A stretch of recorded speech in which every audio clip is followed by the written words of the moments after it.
सीधे आपको ले चलते हैं ब्यूरो चीफ वीरेश पांडे ओम प्रकाश राजभर से बातचीत कर रहे हैं। सुनवाते हैं बजट को लेकर क्या कुछ कह रहे हैं। आगे देखिए, ओम प्रकाश राजभर जी हमारे साथ हैं। अभी आपने पूर्वांचल और अवध की बात की और ये पूरे प्रदेश की बात करते हैं। अपनी पार्टी के राष्ट्रीय अध्यक्ष भी हैं सुभाषपा के। लेकिन एक सवाल इनसे है कि बजट में काबा। देखिए, उत्तर प्रदेश में जब से लोकतंत्र बहाल हुआ या देश में जो भी सरकारें बनी, पहले आबादी कम थी तो बजट कम था। धीरे धीरे आबादी बढ़ती जा रही है, बजट बढ़ता जा रहा है।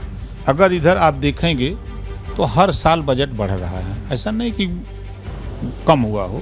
तो आबादी बढ़ रही है तो बजट बढ़ रहा है। आवश्यकता उत्पत्ति की जननी है। अच्छा, ये बताइए, आवश्यकता उत्पत्ति की जननी है और पूर्वांचल में कुछ मिलल कि ना? अभी पूरा पढ़ी तब ना, नहीं तो हाँ ना पूरा नहीं सुने, अब उसको देखें। अब पूरा बजट है तब ऐसा तो नहीं है कि खाली कुल पश्चिम में चल जाइए। उसमें पूर्वांचल ही नहीं, पूरे 75 जिलों के लिए बजट है। मैं बात बताऊं, मैं बजट बहुत दिनों से कवर कर रहा हूं। जब किसी नेता सत्ता पक्ष वाले से पूछे तो कहते हैं कि गरीबों, नौजवानों, बेरोजगारों, किसानों के लिए ये बजट है। और जब विपक्ष से बात होती है तो कहते हैं कि ये जन विरोधी, लोक कल्याण विरोधी, किसान विरोधी, गरीब विरोधी बजट है। ये सुनते सुनते हम लोग आज ही जा चुके हैं और दर्शक भी आज ही जा चुके हैं। और आप हैं बेबाक और निष्पक्ष, और आप घंटा भर बैठ के खन्ना साहब की शेरो शायरी, गजल और उनके बजट अभी पढ़ ले। पहले उन्होंने सुना है, अभी वो कह रहे हैं कि पढ़ ले, थोड़ा सा वक्त दीजिए, उसके बाद वो उस पर कोई प्रतिक्रिया अच्छे से दे पाएंगे। ये बात वो कह रहे हैं। बजट आ चुका है, बजट के बाद हम चर्चा कर रहे हैं। देखिए, पूर्वांचल के लिए, पश्चिम यूपी के लिए, अवध के लिए, बुंदेलखंड के लिए क्या है, इस पर विस्तार से बातचीत कर लेते हैं। किसको क्या मिला, जो उम्मीदें थी उन उम्मीदों पर ये बजट खरा उतरा है या फिर नहीं, इसको जानने की अब कोशिश होगी। चलिए पूर्वांचल का हाल सबसे पहले जान लेते हैं। पूर्वांचल के बारे में बताएंगे मेरे साथी राजेंद्र देव। पूर्वांचल को राजेंद्र, जो हम पहले चर्चा कर रहे थे कि ये मिलेगा, ये उम्मीदें हैं, उम्मीदों पर खरा उतर रहा है ये बजट, क्या बताया जा रहा है? देखिए दीपा, बिल्कुल ऐसा लगता है कि पूर्वांचल पर फोकस किया गया है इस बजट में, क्योंकि गोरखपुर लिंक एक्सप्रेस वे के लिए भी इसमें धन की व्यवस्था है। पूर्वांचल के लिए अलग से इसमें धन की व्यवस्था है। देखिए, सड़कों का जाल बिछाने के लिए बजट, पूर्वांचल में सड़कों का जाल बिछे ताकि विकास हो। सांस्कृतिक नगरों के विकास के लिए इस बजट में प्रावधान किया गया है। पूर्वांचल में पर्यटन कैसे पूर्वांचल में विकसित हो, खासकर धार्मिक पर्यटन, इस पर जोर दिया गया है इस बजट में, जो अभी अभी वित्त मंत्री ने सदन के पटल पर रखा है। तो ये बजट में पूर्वांचल को बड़ी सौगात है।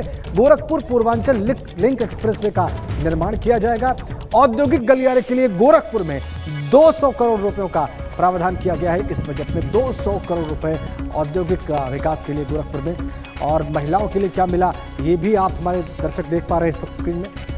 कन्या सुमंगला योजना के लिए, सामूहिक विवाह योजना के लिए 600 करोड़ रुपए आवंटित किए गए हैं।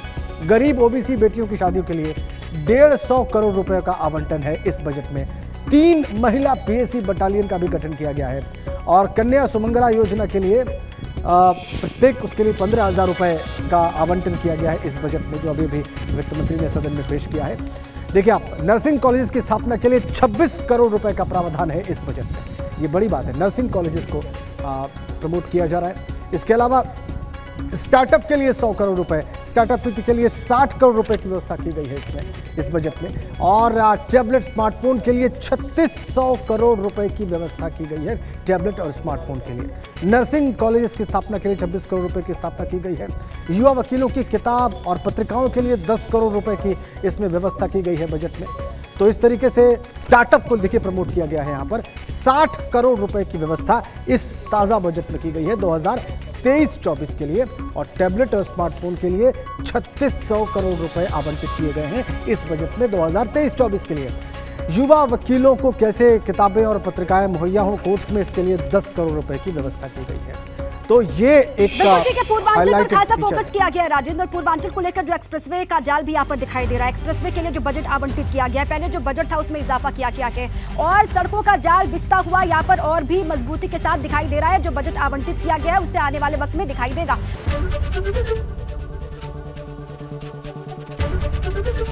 एबीपी गंगा, खबर आपकी, जुबान आपकी।